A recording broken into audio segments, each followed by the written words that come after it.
Mixing with Mike mixing tip: compression is about perception, not suppression.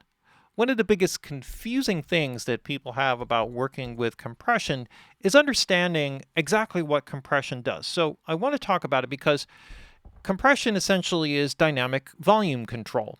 Now, one of the things that you need to understand about volume control and working with volume is that volume is primarily a function of working with front-back movement. So in other words, if I just go ahead and I'm going to create a little bit of a blob here, and then I'm going to move it around. So let me just kind of create a little mass of energy, and we'll call this a sound, whatever it is. The size of the sound will vary depending upon what it is that we're trying to do. So let's see if I got my, oops, no text. Little spastic here, so let's try to get it. So if I'm working with this, what ends up happening is that as I pull the volume up on any given track, it'll start to pull forward in the speaker. So one of the most common things, a vocal is tucked in the track. You raise the vocal until it comes forward enough that you can hear it out in front of the track. Volume is one of the features that allows us to hear more detail. So as we bring something up in level, the details of higher frequencies or frequencies that may not be as apparent when blended in with a lot of other things, when they're up close, we hear the detail. Think of yourself as being at a party, for example, and there's a whole crowd of people at the party, and if you're talking to somebody, they're usually right in front of you. If somebody's on the other side of the room trying to tell you something, it's much harder for you to hear exactly what it is that they're saying. So they have to scream and yell above other people. They have to use volume from the other side of the room in order for you to understand what it is that they're saying over the noise of everything else that's going on. Now, while music or a mix is usually coordinated noises, right? So the sounds that are kind of working together and ideally in musical in the same key, all performing together in time, etc., etc. There still are interference patterns that happen. Now, when you work with compression, what ends up happening is the compression will help to create the perception or movement of the individual instrument, okay? Most people think of compression as suppressing dynamic or controlling dynamic.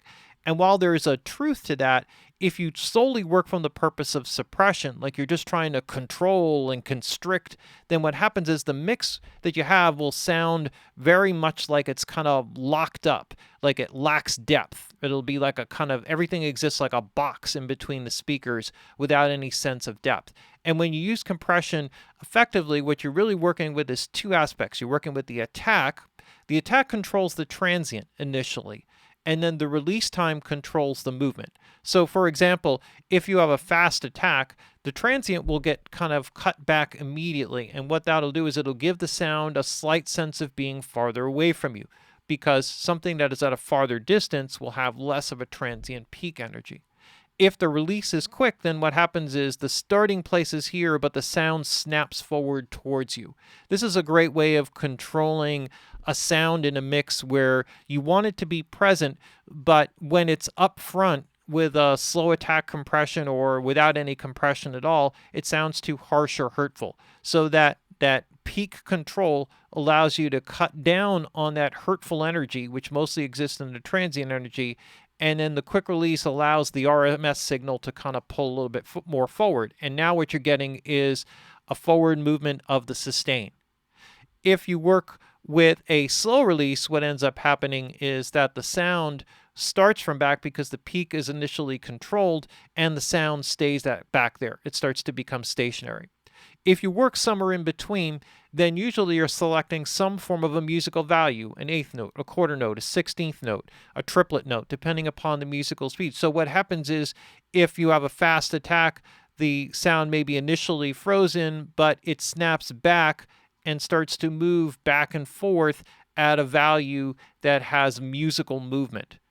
And that's incredibly important. So whatever the tempo is, if that sound is moving or pumping and breathing and moving at the tempo, and all the instruments are doing that, now having, for example, a slow attack, for example, on an acoustic guitar with the same release will have an initial forward movement, and then as the compression kicks in, it'll start to move backward, while maybe the electric guitar that's behind it has a fast attack on it, which controls the initial transient, but the same release moves forward. And now those two instruments are coordinating back and forth in their movement with each other and not interfering with each other.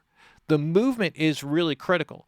And that's why I say talk about compression being about perception. It's about changing the perception of dynamic. You're trying to make things actually more musical sounding. You're trying to get them to breathe and pump and move and weave within each other. So if you start to add up the mathematics of all of this and you start to plot out the positioning and where you want things to appear in the sound field and how you want them to come across in terms of the presence and their forward movement, you're going to be looking at the attack and release times. Now, there are, of course, other factors, the knee being how aggressive the attack or ratio is applied, the ratio that you're actually using, understanding those parameters and perhaps using vintage gear that emulates those basic characteristics really well. There's layers and layers and layers of this, but this basic concept is really important. You want a vocal to kind of pull forward, then you maybe have a slow attack on the vocal with a fast release. So the slow attack allows the transient to pop through, the compression kicks in slightly, but then the sustain snaps forward and you get this very forward leaning presence. Sometimes with an 1176 you can achieve this effect with the all setting. And the way that the knee characteristic works, if you kind of get, even though the attack is always less than a millisecond, it has a sort of smoothness or character to it with the fast release that creates that forward movement where the gain is constantly pulling forward on the back end of the sustain of the voice, and it brings up all the air and ambient energy, and that's part of what snaps it forward and makes it really sound like it's humming and coming forward here. There are certain instruments, you may have seen a video that I have on the channel, on the YouTube channel. It's called How to Anchor the Bass in a Mix. And if you look that up, you notice that most of what I put there is actually keeping the bass not moving so much, but centered so that the kick drum pushes through it. This is another example of how you get a bass and a kick drum to kind of work together. And if that doesn't work, then you can get it so that the kick drum is triggering the compression on the bass. So the weaving and movement between the two is interactive. So that side chaining stems from a process that, if you understand it more clearly, you can do or accomplish by controlling those aspects. So remember the basics of it, and we'll start from the fundamental thing, is the fundamental aspect of it is the faster the attack, the farther back typically the start position. This is a relative thing you have to understand. So if your volume on the fader is relatively high, back may only be here instead of here with the fast attack. If the level is lower, the difference may be here to here. Okay, so it's a relative placement based on the overall volume and also frequency response aspects. Certain things that are very transient, like a clave or whatever, are going to pull forward almost no matter what you do, even with fast attack, because the transient is so ridiculously sharp and it's not a whole lot of sustain, the kind of energy that goes along with it. Certain instruments will pull forward more naturally than others. So you have to be conscious of, the transient impact of things, having that. So the same settings for a guitar that pull it forward may not be the best settings that work for a drum kit, in other words, or a snare drum. So you have to adjust or accommodate relative to the starting plate. But when you get that basic starting place, you can move it relatively a little bit more forward or a little bit back by the attack time. The movement is dictated by the release. And for most things, what you want is that movement to be rhythmic in some kind of way, so that pumping, breathing movement allows the individual elements, even of a drum kit within itself, to weave within each other. So as the kick is pulling forward, the snare is suppressing unless they're playing at the same time, and you get this kind of the kick drum pulling back as the snare is coming forward.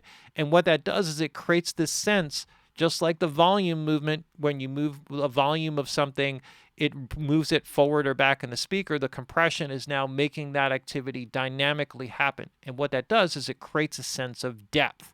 Now all of a sudden, your mix, instead of being stuck between the speakers and locked in a box, is pumping, it's moving, it's breathing. What's amazing about this is you don't need a lot. One of the biggest mistakes that people make, and you hear it over and over again, is that they over-compress, they over-process. They think everything needs to be like 10 or 12 dB compression or something is like better than 2 dB. And a lot of times with this, all you need is like a dB of compression, of gain reduction at maximum.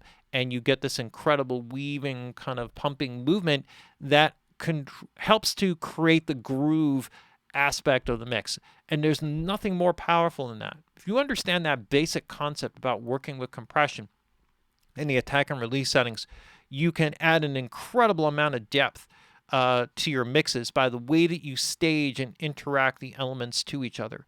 It's not a bad idea to actually have one layer of compression that goes in after your high pass, low pass filtering.